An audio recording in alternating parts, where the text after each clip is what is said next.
Hello, everyone. Thank you for joining us. My name is Daryl Urbanski, your host as always. And today we are joined by Alison Shadrack, a renowned PR maven and the dynamic force behind Adia PR.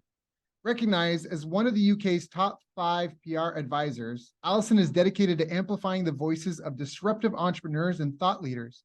With a track record of securing top-tier media coverage, award nominations, and speaker opportunities, she's transformed Adia PR into a powerhouse agency, even amidst challenges like the pandemic. A former chair of the Institute of Directors in Essex, and with a rich background spanning from Accenture in London to the European Commission in Brussels, Alison's expertise is unparalleled. Passionate about brand storytelling and positioning, she believes in the age of celebrity CEOs and ensures her clients are never the industry's best kept secret. I've asked her to join us here today to share her story, plus talk about PR, influencers, entrepreneurs, and thought leaders. Alison, thank you so much for joining us. How are you? I'm very well, thank you, Daryl. Thank you for having me. Pleasure to be here. It's an honor and a pleasure. We were having some laughs before I hit record. The sun is shining. We're both in good spirits. Now, I want to ask, before we start talking about PR, how did you even get into advertising, marketing, and sales? Do you come from a family of entrepreneurs, of marketers? Is this a family business or? No, absolutely not. No, I had no idea what I was going to do when I was growing up. In fact, my goal, my ambition when I was a teenager was to be an Olympic athlete. Sadly, that wasn't going to pan out. But I actually first started working with an agency that was working on renewable energy. And I happened to, it's a very long story, so I won't go into it now, but I ended up working for the European Commission in Brussels, working in the sort of marketing department, trying to disseminate information about renewable energy technologies. So all the projects that were going on, and we're talking 30 years ago here now. I was very early 20s. In fact, actually, I was 19 when I first went over there. So yeah, I was very young. I was working before I went to university. So that was my first step into marketing and disseminating information. I loved how you could take, and look, let me be clear, I'm not an expert in renewable energy technologies on the science side or anything, but I really enjoyed learning about it and then thinking, okay, how are we going to get this information out to the rest of Europe? There were all these amazing projects going on. How do you share that information? How do you get other companies excited about it? How do you let them know about all these grants or these programs available that they can apply to join, to get involved with for their own studies? So that was an introduction to me around the role of marketing and how it can help, very early days. And from there, I did actually go to university whilst I was working. So I worked part-time and actually was more full-time and studying. You know how you do these things when you're super young, you're like, you just don't need to sleep.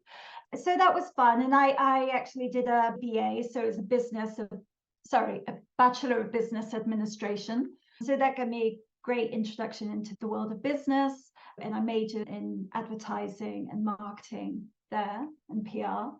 And from there, I went to Accenture in London. And then I actually started my own first business when I was in my late 20s. So I was busy in my 20s. Yeah, it sounds like busy. It. Now, what was it easy? Were you equipped with everything you needed to know from school? And when you got out, it was just follow the formula and success was yours? Or no, absolutely not. Absolutely not. I've never felt that equipped. Certainly from school into the workplace, not equipped at all. University, I found it really opened my eyes. It really helped me understand a lot about how business works and how, I don't know, I think I really grew up in that time. Not having, I think, the space of going from school to work and then to university, I really grew up then and really understood a bit more about the world, let's put it that way. But so no, I don't think it gave me really the idea of, I can go start my own business. But I think it gave me a little bit of confidence, let's put it that way. When I decided to start my own business, I thought, I know some of the theory, and let's see if I can put this into action. But I didn't feel fully equipped. No, I went into it thinking, oh my goodness, like this might not go so well. But then again, if it doesn't, so what? At least I tried, and I'm still young. I've still got things to fall back on if it doesn't pan out. Yeah. Again, I think at that age, I don't know. At that age, for me, I was fearless. I thought, I'm just going to try this because why not? Right. And if it doesn't work, I'll do something else. Because nobody told me that I couldn't. I come from a family where they weren't super academic, very strong work ethic. You work hard to do well in life, but we certainly weren't a rich family. My mum and dad had very sort of basic, simple jobs, but they worked hard. And I think I learned that from them, that if you work hard, you may do well. That was it. So that's I think, and also I should say that the work ethic also came from my athletic career. So when I was a hurdler, very competitive, and reached a certain level in the UK, but it was that whole ethic of every year you'd go through your winter training and you'd prepare for the season. So it was always work all year round, even though the athletic season is really very short. It's only a few months. But you don't just train and run those few months. It's a whole year round process. So you're getting ready for the season. And I think that stood me in really good stead later on, because I had this very strong work ethic. It doesn't just land in your lap. You have to do something first to get some results. Yeah, I love that. And it sounds like an emphasis a lot on preparation. Like you said, you would work for a whole year to prepare for a few months. So when you understand, like, hey, I'm a business, this is coming, it's just almost ingrained, almost like you don't even notice it because it's just how things are for you. It is. It is. And setting those goals, having a goal. I know some people find that a little bit strange, that you've always got to have a goal, or that I think I've always got goals in mind. And I think for some people, they think that's a bit too demanding, that sooner or later I'll burn out or it will take its toll. But I don't know, maybe that's just the way I tick. I love the excitement of having a goal. That it's not that it's never enough, it's just, okay, you reach a goal, or maybe you don't. Then what do you do if you don't? Okay, then you prepare a little bit more, you try something different. And I just love the whole routine of doing that, if you like. Yeah, I agree. I had a mini retirement in my early 30s. I helped some clients achieve some spectacular things. And my background, if for those if they're seeing the video and not just audio, it's a beach. And that's just as a reminder, I retired and went to Palawan, which is like a honeymoon. You know, you go island hopping, coconuts on the beach all day, every day, same day, all day, every day, like weather-wise, off the beaten path. I thought the dream was to buy an island and then get a hovercraft to go to get groceries once a week, like from my island to wherever. I laugh now, but that was really part of it. And then I had a kid. I decided I wanted to have kids. And when my daughter was born, I kind of looked at her. I remember realizing, I was like, I'm done my schooling and I can live on a remote island, but you're going to need like civilization. What am I thinking? Anyhow, but exactly that. I didn't last very long. I think I lasted like 1, maybe 2 weeks. And it was just, what am I doing with my days? Like, you need to go. Like, happiness comes and goes. If happiness is just the goal, you could be a drug addict and at home all day, every day and feel good, right? But it's the pursuit and achievement of long-term goals and stacking those wins up that just builds a formidable mental fortitude and confidence. I just think that's so powerful. Absolutely, 100%. So what were some of the biggest challenges that you faced in your earlier business career? And then how did you overcome them? Okay, great question. So the first business I had was actually launching an Italian company into the UK. So that was my first challenge. How do you do that? How do you go from a standing start in a market that doesn't know the products? So let me just explain that these were Italian artisanal products, food products. So Mm. all the finest Italian hams, cheeses, all sorts of weird and wonderful olive oils and things that today are more well known. Right. But again, I'm still going back 20 years ago, many of these products, although you could get supermarket equivalents, perhaps, the really good stuff you couldn't really find. And so the first challenge was, okay, how do you introduce these products to the market? And the second challenge was, they weren't going into shops. They were on an internet, on their website, because it was Oh. the early days of the internet. Oh, okay. So The it's, plot again, thickens.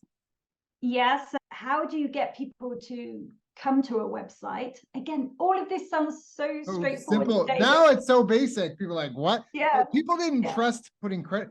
They said people will never trust putting credit cards on the internet because of security, blah, blah, blah, blah, blah. Yeah, There was a time. I remember dial-up. I remember CompuServe. yeah, I remember those days. I was around. yeah. Yeah.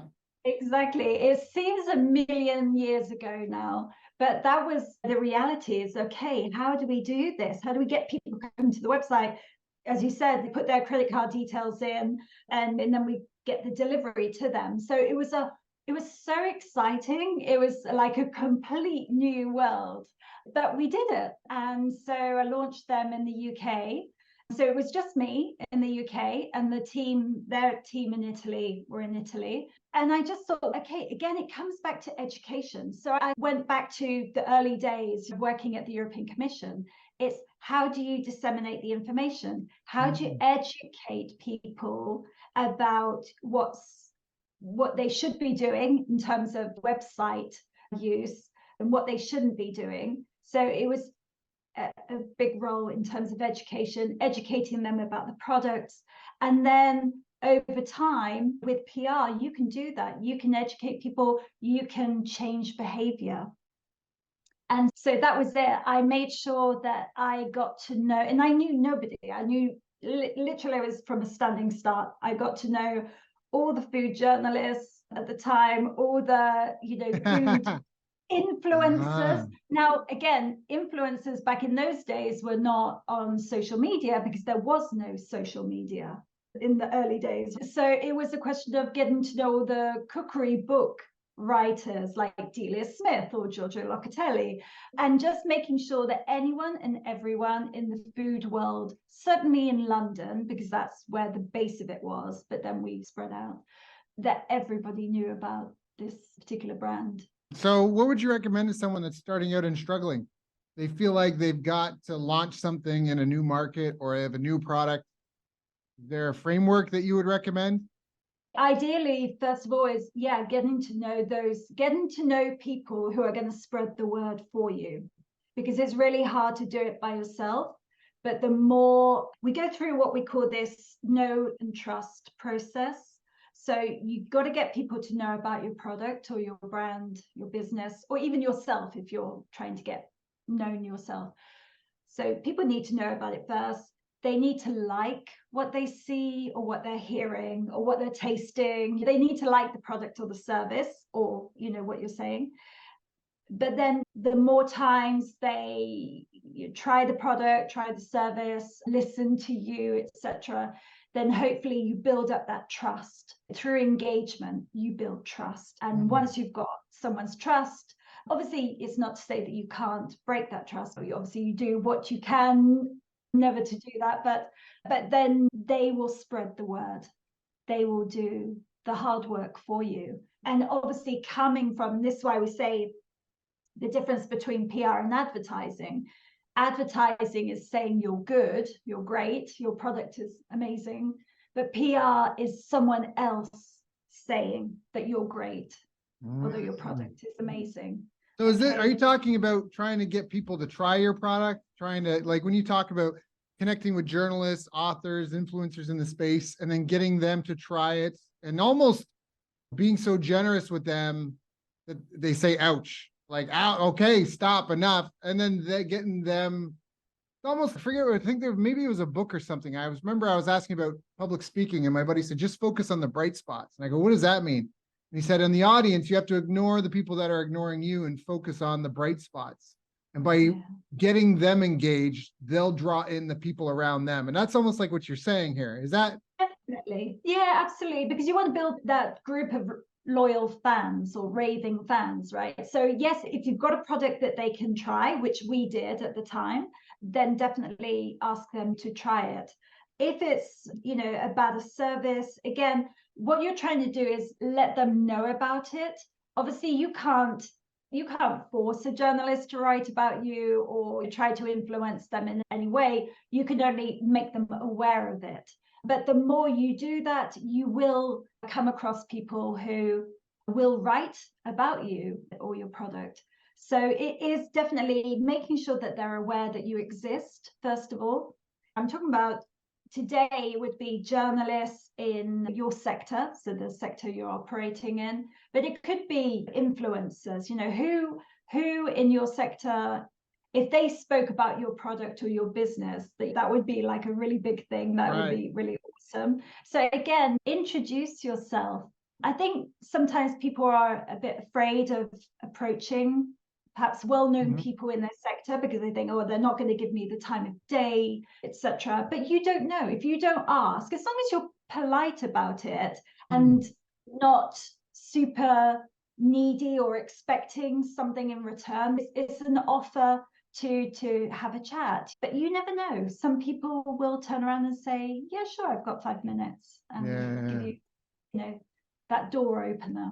So, that's a great tip, because I think I mentioned before, in 2020, I spent a considerable amount of money into research on the critical success factors of small and medium-sized businesses. And then we came up with the critical 8. And then once we figured out what the critical 8 were, we started diving into what is success in that factor.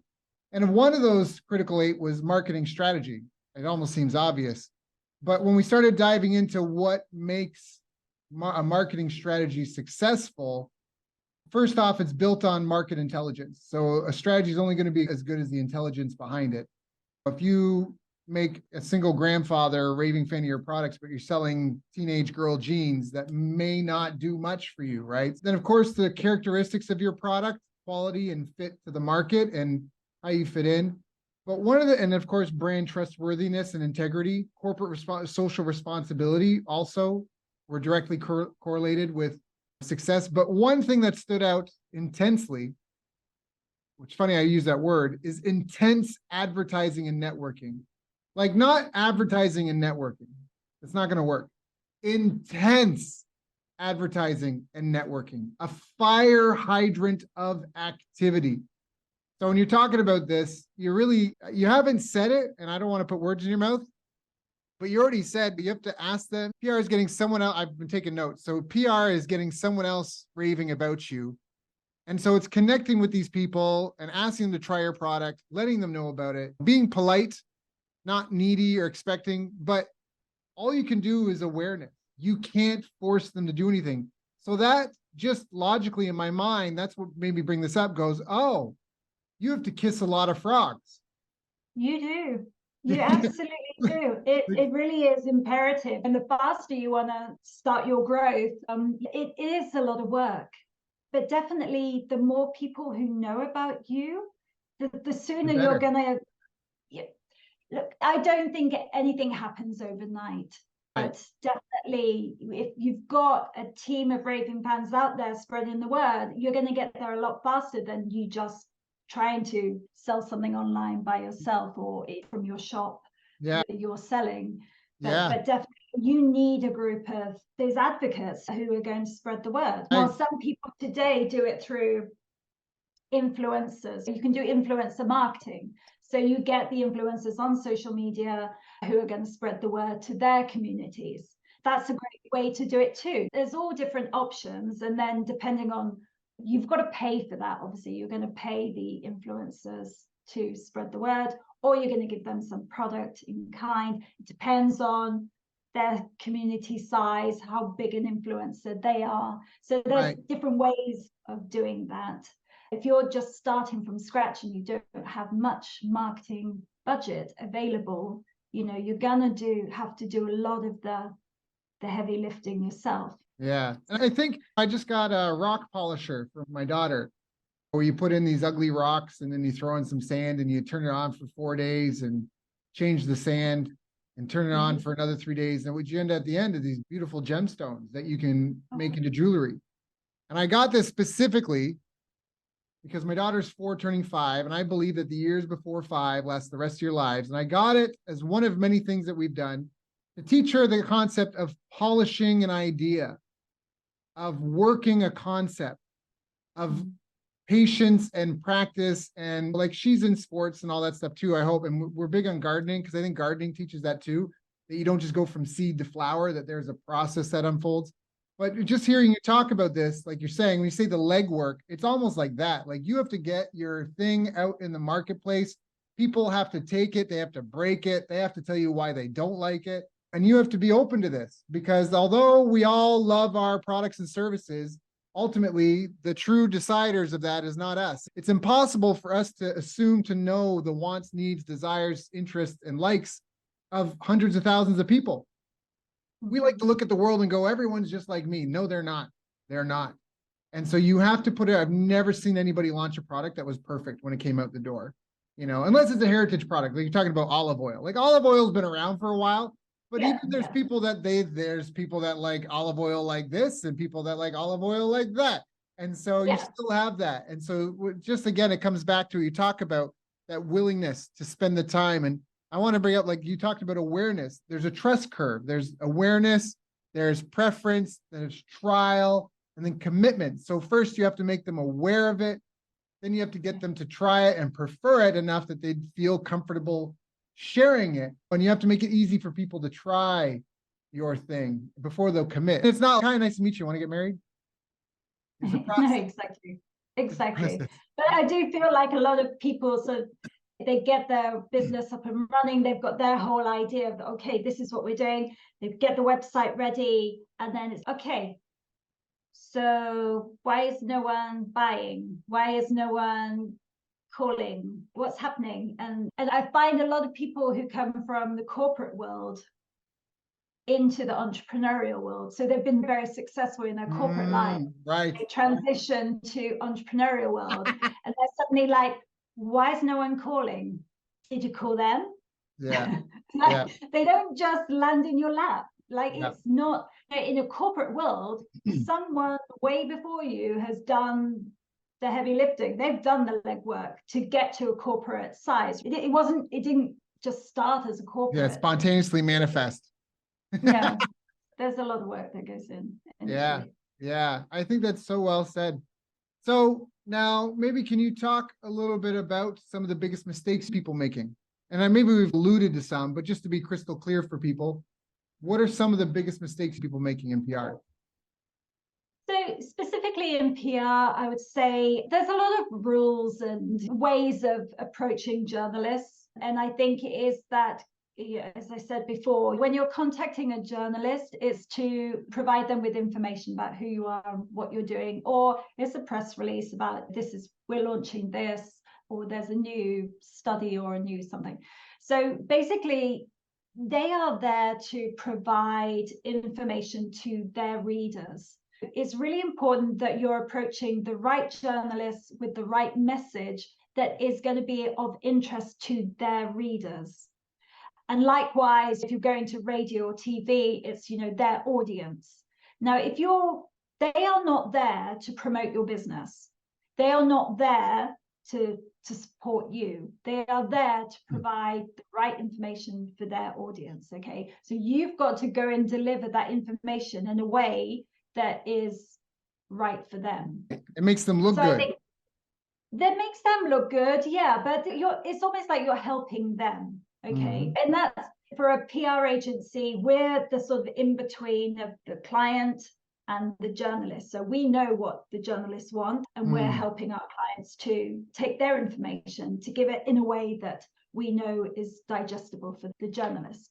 So if you're going directly, I would say just make sure that you've got that in mind, that you're not going to the journalist saying, hey, here's my press release, please. Yeah. Hey, here I am. Promote me. Sell my thing. I said that I wrote a book and self-published it, and I worked my butt off to market it, and I got it to hit #1 on Amazon for top 100 in marketing and sales on the free list, not the paid. But I was #1 in marketing and sales, #7 business category overall. And I had some friends that asked me that. They're like, I've had a book I've been trying to get published forever. What's your secret? And I said, I published it myself, and I worked like 18 hours a day for weeks to market it. Like I worked like a madman to get it. Like the lineup of people wanting someone else to write them a check and make them rich and famous is so long. You will, even if you got in that lineup as a baby, you will die before they call your number. Like, why? No one's coming to rescue you. But no, that's so true. And even today, again, we see this a lot, that people get book deals with publishers, like really well-known publishers, global publishers. They really don't do the PR on the book. No, they don't. They publish it. But some have teams, and if anybody wants to hit me up and ask me which ones are better than others, I'm not going to say here, but some are better than others. They still have to do a lot of the promotion of the book themselves. That's how people don't realize. It's almost like a music label. An artist gets big, and all these people come and go, hey, will you listen to my CD? Maybe if you could help me get big. They go, okay, I'll help you get big. But often they want someone who already has a following. The real secret is when a publisher accepts you and your book, it's because they think that your audience will buy 12 other books from the other authors under their publishing house. And so that's their marketing plan. They're not trying to sell your book. They're trying to absorb your buyers and sell them 11 other books from the other people they made commitments with. They're not trying to take your book and get you 100 million sales around the world. They go, okay, this person's got a following. They've accomplished some things. They seem well known. Look at all the people. That's what's like when, I don't even know, I don't want to endorse anyone. When a celebrity gets paid for wearing a pair of jeans, they don't care if the celebrity likes the product or not. They care that there's 100,000 people and paparazzi following that person everywhere. And that's what they're paying for. And that's what a lot of these publishing houses do. They look for someone that's got a name, got a following, has the ability to promote their own book. They'll handle the operations part of it, the printing, the quality, making sure that it's a professional piece of work. The editors, this is all valuable stuff. But the marketing, it still comes down to you. I know, big respect. I know people that were shocked. They were so shocked. Big names. They're like, I thought I made it. It's a big name. No, I completely agree. But ultimately, you have to remember that everybody's doing their own marketing. Everybody's doing their own PR. Don't wait for someone to do it for you, because what if they never come? So definitely, in terms of other things to be aware of with journalists or the media, I'm just trying to think now, actually. I guess it's just the whole thing, thinking that they're doing you a favor, because again, it's they're doing their job, you have to do yours. There's probably loads. I can't think. How about reviving a dead product? And what I mean by that is something that's been around forever. They come to you and they go, hey, we've been selling these for 40 years and sales are down. We want you to do some PR. How do you approach that? That's a good one. I think it's finding you've got to find the right story, a right angle to see, okay, it once was really popular. How can we make it popular again? You know, what's special about it in today? Like say it's for youngsters. And so it was, I think you could take Pokemon as an example, right? It was super famous at one point and then it died off a little bit and it's come back again. My teenage son has just gone to an event in London where they were going around the park doing this Pokemon thing. It's come back again. I don't know, some people maybe it never went away, but it's how can you make it relevant for today? How can you make it interesting for maybe a new sector, a new market? You've got to get clear on your segmentation, but you've got to put that research, that time and effort again into thinking, okay, how do we make this work? Because you can't keep just flogging a dead horse. You can't just keep going to journalists, say, hey, please write about this. You've got to give them something juicy, something exciting. Why would people want to buy this product? I love that. I think that's so good. A story, the point of the story and the angle. And it can even be as simple as just having an endless army of case studies of client testimonials. Every person's a new story. If you look at Geico, I like them because they figured out their, I don't want to say lowest common denominator, but they found out their best messaging for them. 15 minutes can save you 15% on car insurance. And they flogged that for 20 something. They said it with clowns. They said it with dogs playing poker.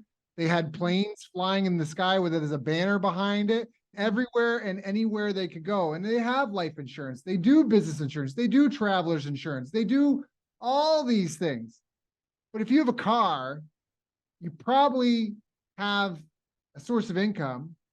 So let's start with that. And once we get you on the phone, we'll talk about all the other types of insurance that we can offer you. And they flogged that for years. And it was the same message, but they said it as characters, they said it as fish, they said people's story. I called Geico, I saved 15%. Like they just, same message, just different stories, different angles. Exactly. You don't have to reinvent the wheel. You know, if it's working, if people are buying your product or your service, you don't have to reinvent that product and service, you know, every year, but maybe the story around it. And ultimately, people love those stories. We grow up with stories, right? They're intrinsic in our life from childhood, from babies upwards. And we still love those stories. Why do we get so fascinated with, like today, our backgrounds? How do we get to where we are today? It's all a story.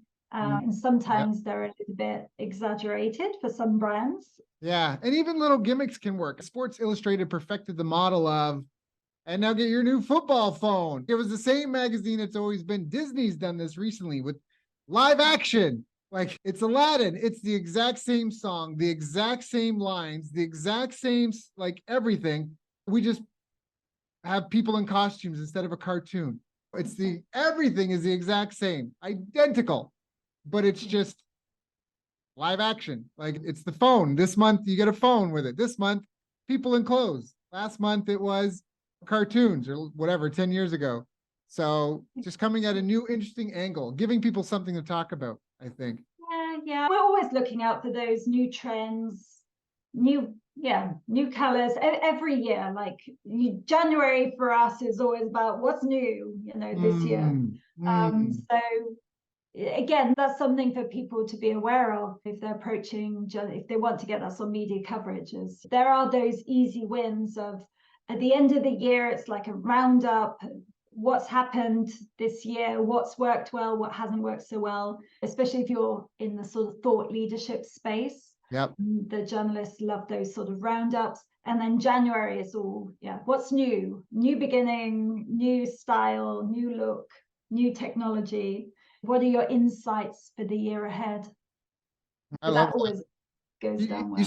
You said a couple of things that I feel really stood out to me. I don't know if anybody else caught those, but two things. You mentioned roundups. What's a roundup? Can you explain what a roundup is, please? Just a summary of the year. So for instance, if you're in the fintech sector, because it's been a bit of a tumultuous time in the fintech sector, which companies have fared well in 2023, which didn't do so well. And it might be information that people already are aware of. It's just you're providing a succinct summary of, okay, you know, what was great this year, what was not so great, what can we learn, what lessons have been learned from the activity this year.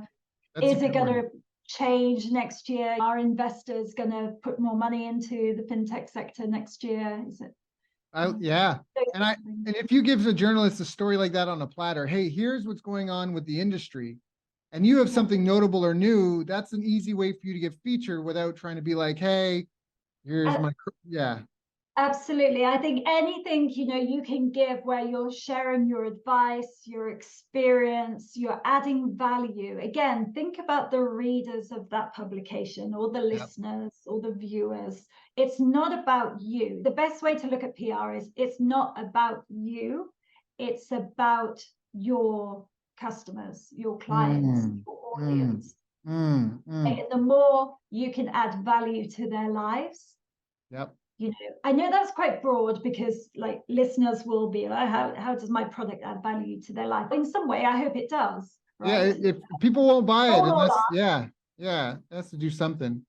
Now, is this a one-time event? Do you message journalists, go, hey, here's my press release, and then you never contact them again?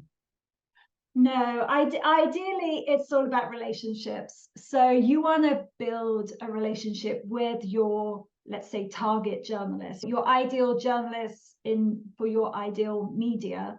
You want to really build good relationships with them so that maybe they don't cover your first press release, or you've pitched them an idea for an article. If you're, again, trying to position yourself as a thought leader or expert in this field, you're probably more likely trying to get articles into their magazine rather than a press release, right? Press release is something like a new story or a new product, a new launch, etc.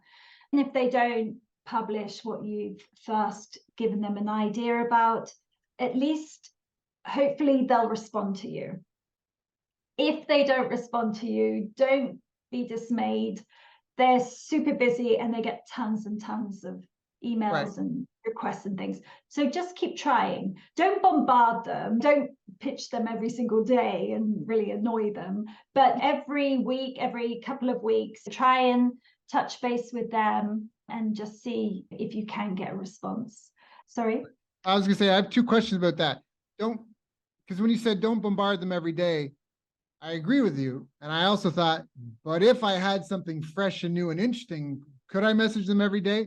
So I wanted to ask about that. Can you hit them up every time you have something fresh and new? Are you talking about following up about the same piece? Hey, here's this press release. And then a week later, did you manage to see? And maybe it's an art, not a science, but do you understand what I'm saying? Yeah. It is, yeah. If it's super urgent, I would say you can bombard them for a couple of days, maybe 3 at the most. If you haven't heard back, then they're not interested in that story. So it's a moot point. If they're not interested, they're not going to come back. But over time, I would say do try and keep contacting them about different things, different ideas of articles, or different things that you're doing regarding your products. So do keep in touch, because maybe the first one wasn't of interest, but the second or third one might be. So all I would say is that a lot of people think that, oh, it's not working just because they don't hear back, but that's just not true. Because even as an agency, even we don't sometimes hear back. They're just super busy and they don't have time to come back to you to say, I'm sorry, I'm really busy, I can't get back to you. Because if they do that 1,000 times, they literally won't get anything else done that day. So yeah, don't take no for an answer is what I would say. But at the same time, you've got to recognize that you can't really bombard them. And really, there's a fine line between being really annoying and being tenacious. Yeah. You do it with a smile and make them laugh. You'll get a couple extra in there. Probably. I can't tell you exactly the right way, because again, different journalists have different levels of sense of humor. And what's the difference between, you mentioned briefly, PR versus like a press release, versus articles? You were like, if you were an expert, you wouldn't be a press release. You'd be trying to get them to write an article. How? Yeah.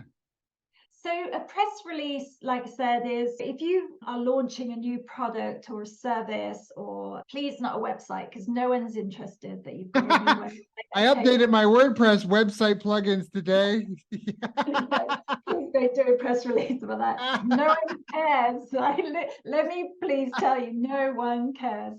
So it's got to be something that, again, it is interesting to the market, to the sector. Anything newsworthy like that can go in a press release, and this is a press release that you can send to several journalists. So it doesn't have to be exclusive. You can send it to maybe the local newspaper or national if it's a big thing, or it could be to your industry publication.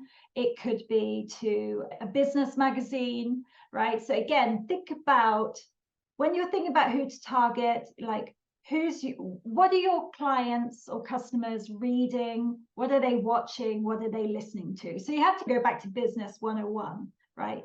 Who are your avatars?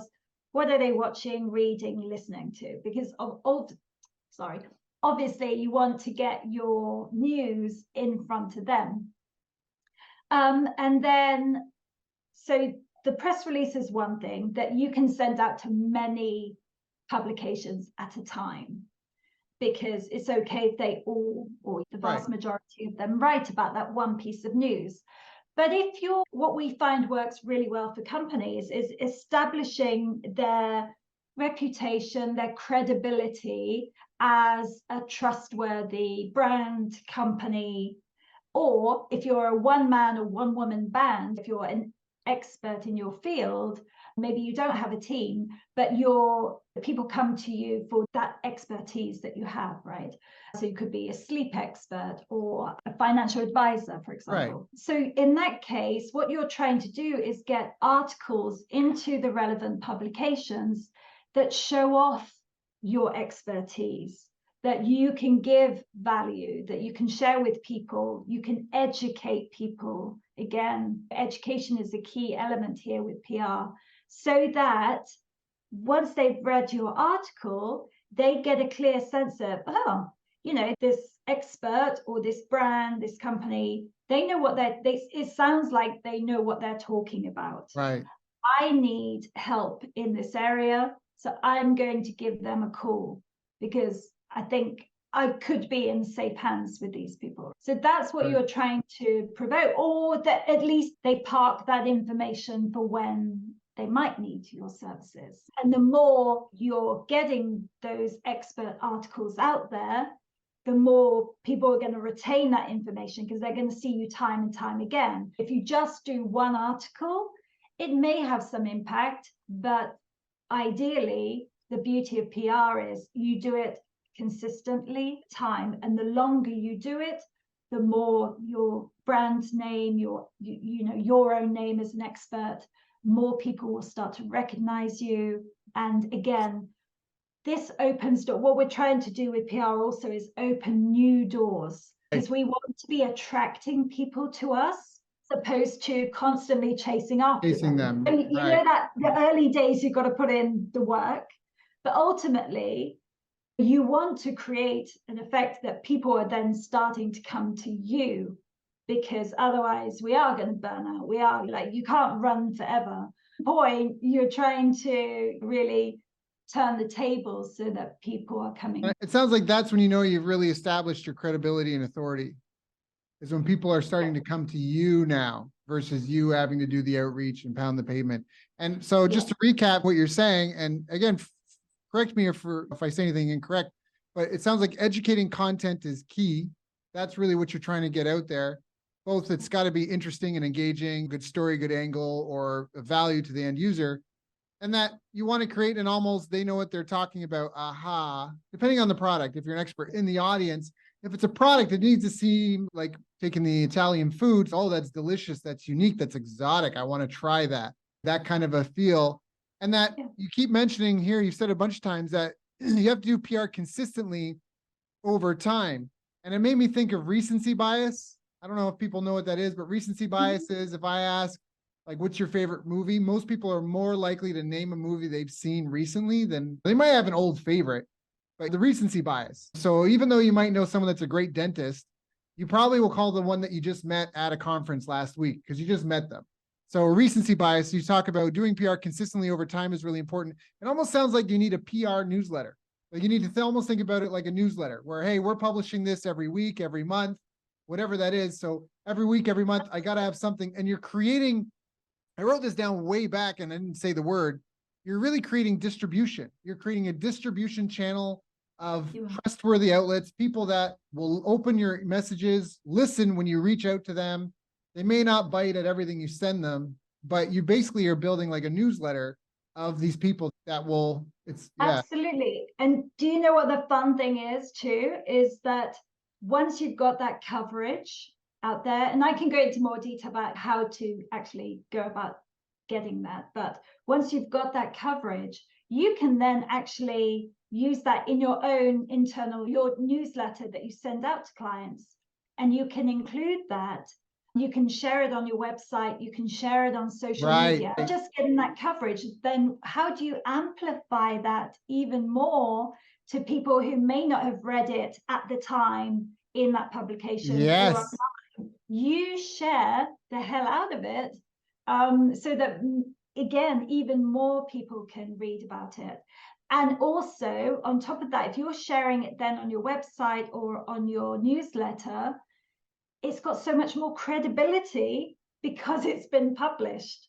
Now, that is just, most people do think that if you've had a comment in a newspaper or a published article in a publication, a magazine, etc., most people do find that more credible than if you just written an article and put it onto your site. Even though it's exactly the same article, why would it be seen as more credible? It's just the fact that somebody thinks it's good enough to be published in their magazine. Yeah, I love that. Actually, we had a past guest. He's a paid ads guy, and we did the interview here, and he said, "Can I run ads to your interview, to our interview?" And I was like, "Yeah, why not?" And I recognized then, and I've heard this strategy before, like social media. If you have something organic that seems to be going viral, advertise it. If it's if it's striking a chord, pour some gas on that fire. It's kind of what you said. Yeah.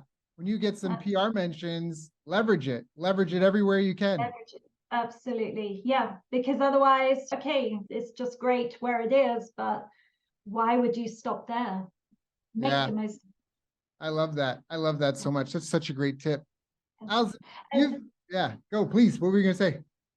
No, I was just going to say, getting an article into a magazine is one thing, but also like national newspaper journalists, they're often looking for case studies. They're often looking for comments from experts or even products from companies. So it's always good to be aware of what are they looking for? How can you be of help and give them what they're actively searching for? And so that's, again, a really quick and easy way to get great coverage. But you need to know where to find them. That's the only thing. Yeah. I can give you a couple of tips on that. Sure. So one was Twitter or X. Often journalists put out what they call response journo request. So it's like journo as in short for journalist request. And so they'll put a note out on their Twitter accounts. So if you go into the search bar of Twitter and you put hashtag journo requests, you'll get a list of different requests from journalists who are looking for things. The thing is, if you only put journal requests, some are very random, and some you could spend hours trawling through them trying to find something that is relevant for you or your business. But if you put a keyword again next to journal request, so let's put you're a sleep expert. So if you put hashtag journal request sleep, that will refine the search for you. So use any keyword that would be relevant for you or your business. That's pure fire. You never know. You can, like a lot of national journalists use that. That's the thing. People don't realize how powerful it was before Instagram I think they created, I don't use Instagram. I'm on Instagram. My team manages it, but you could message like Bill Gates directly. Like there was no dual inbox. It just went to the person. And there's a lot of people don't realize how powerful a lot of this tech is. There's a lot of spam and all that stuff, but genuine outreach, human to human, there's like a red carpet rolled out. Like here, like off you go. As long as you have something insightful, respectful, meaningful, valuable to say versus me, you'd be surprised. You may not get a response, but eyeballs. Like people will see. I know of people I've contacted that read my email newsletter that do over $100 million a year. And you just never know who's listening. It's just, you miss 100% of the shots you don't ask. So Alison, you've given I got 3 pages of notes here. I want to be respectful of your time. Is there anything I haven't asked you that I should have asked you?